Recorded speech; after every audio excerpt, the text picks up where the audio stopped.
So here's our game plan. We'll cover hernia basics and types, diagnosis and clinical examination, the evolution of surgical repair, mesh materials and mechanics, anatomy and danger zones, and finally, special hernias and complications. Okay, let's jump straight into Section 1, Hernia Basics and Types. Now, what's really interesting here is that a true hernia actually relies on three distinct anatomical parts. You've got the defect, the sac, and the contents within. Think of it kind of like a tire blowout. The defect, that's the tear in the rubber. The sac is the inner tube bulging out. And the contents, which is usually bowel or omentum, well, that's what's actually being pushed into that bulge. Without identifying all three, you really can't plan a proper repair. Let's rapidly differentiate our clinical findings. So an uncomplicated hernia is reducible. This means you can literally push it back in and it stays there until a counterforce, like coughing, forces it back out. That cough impulse, that is your absolute hallmark sign. And this is entirely different from a merely compressible swelling like a hemangioma. Those behave more like a wet sponge. It squishes down under pressure, but then it refills spontaneously the exact second you let go. Which brings us to a life-saving clinical dictum. You have to remember this. Never, ever use forceful manual reduction, what we call taxis, on an obstructed hernia. Why? Well, as the bowel dilates and gets trapped, it actually cuts off its own blood supply, becoming strangulated and dying. If you forcefully push that dead, strangulated bowel directly back into the abdomen, you've just turned a localized groin issue into a massive, generalized, and potentially fatal abdominal infection. No way around it. All obstructed hernias are treated as strangulated until proven otherwise. And you can actually visually and manually distinguish between omentum and bowel right there at the patient's bedside. It's fascinating. An omentous seal feels, well, doughy. When you push it back, the first part glides in super easily, but then it kind of clumps up, making the second part really stubborn. An enterocele, which contains bowel, is the exact opposite. Because of the gas, the first part is incredibly difficult to push through the defect, but once that gas clears the bottleneck, the rest of the bowel just easily slides right in. Moving right along to Section 2, diagnosis and clinical examination. Here we see the anatomical bowel lines drawn around Hesselbach's triangle. This area is bounded by the outer border of the rectus muscle, the inguinal ligament, and the inferior epigastric vessels. Now, if the hernia punches straight through this triangle, medial to those vessels, it's a direct hernia. But if it sneaks down the anatomical pathway through the deep ring, lateral to the triangle, that's an indirect hernia. So, if someone asks you for the single best diagnostic test to distinguish between the two, honestly, forget Siemens three-finger method. It's just too inaccurate. You want to perform the deep ring occlusion test. First, completely reduce the hernia. Then press firmly over the deep ring and ask the patient to cough. If a bulge pops out anyway, it bypassed your finger, meaning it's a direct hernia coming right through that muscle wall. But if nothing happens until you release your finger and then it bulges, boom, you've just proved it's traveling down the deep ring pathway. It's an indirect hernia. All right, Section 3, Evolution of Surgical Repair. Let's take a look at the 5 foundational steps of a herniotomy. Identify the sac, open it, reduce the contents, cut the excess, and close it off. Notice we aren't even touching the muscle defect here. And remarkably, this simple approach is still the absolute treatment of choice for congenital inguinal hernias in children. Why? Because their abdominal muscles still have the excellent tone required to heal naturally once the sac is removed. But in adults, that muscle tone is compromised. Historically, surgeons performed a herniorrhaphy, which involved aggressively suturing those wide defect edges together. But imagine pulling 2 pieces of paper together tightly with a thread. Under pressure, the thread just cuts right through. That tension causes really high failure rates. And that is exactly why the Liechtenstein tension-free hernioplasty became the global standard. Instead of pulling tissues together, we simply lay a structural mesh over the defect. Zero tension, minimal recurrence. Game changer. Which leads us to Section 4, mesh materials and mechanics.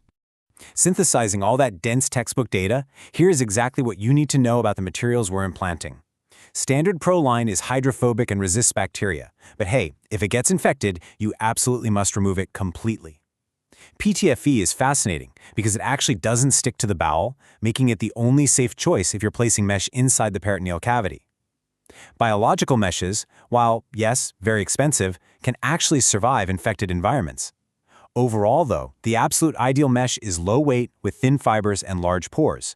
Those large pores are crucial because they allow strong native fibrous tissue to grow right through the mesh, anchoring it permanently in place.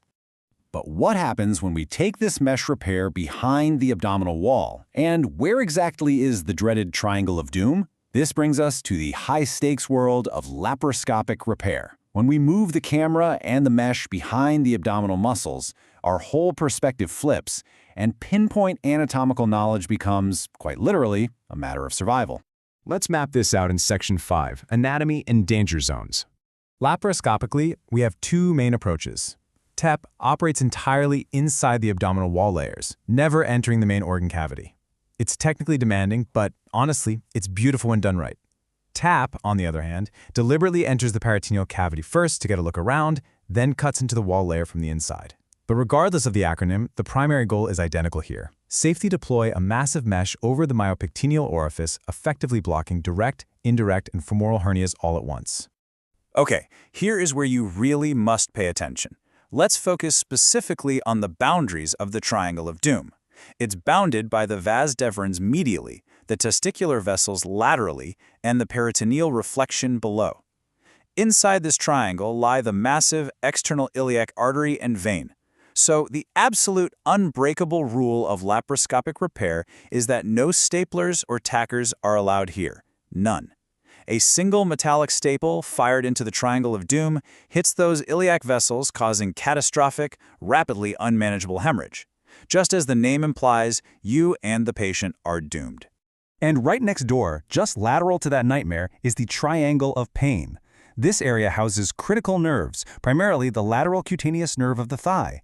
It is a strict electrical hazard zone.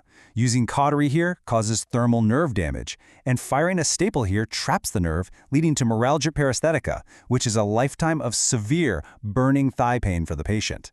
And if that wasn't enough to worry about, beware the corona mortis, literally the circle of death. This is an aberrant artery hiding right behind the pubic bone that can cause torrential bleeding if it's carelessly nicked. Finally, let's wrap up with Section 6, Special Hernias and Complications.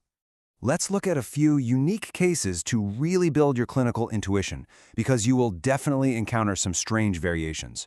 A pantaloon hernia, for example, has both a direct and indirect bulge straddling the vessels like pant legs. Pretty visual, right?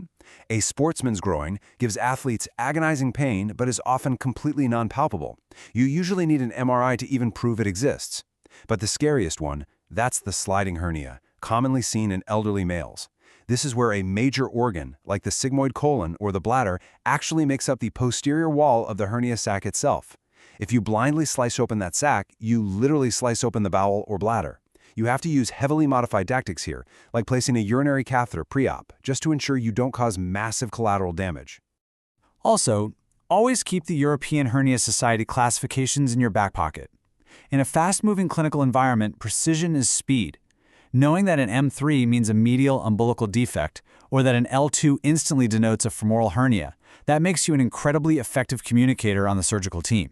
It just standardizes the data perfectly. And that completes our fast-paced surgical playbook for hernias. We've mapped the anatomy, highlighted the fatal errors, and laid out the gold standard repairs. But I'll leave you with this provocative thought. Knowing that a full 20% of patients have a completely silent, asymptomatic hernia on the opposite side of their body, are you absolutely sure you checked both sides before you finished your repair? Stay curious, stay precise, and I'll see you in the next explainer.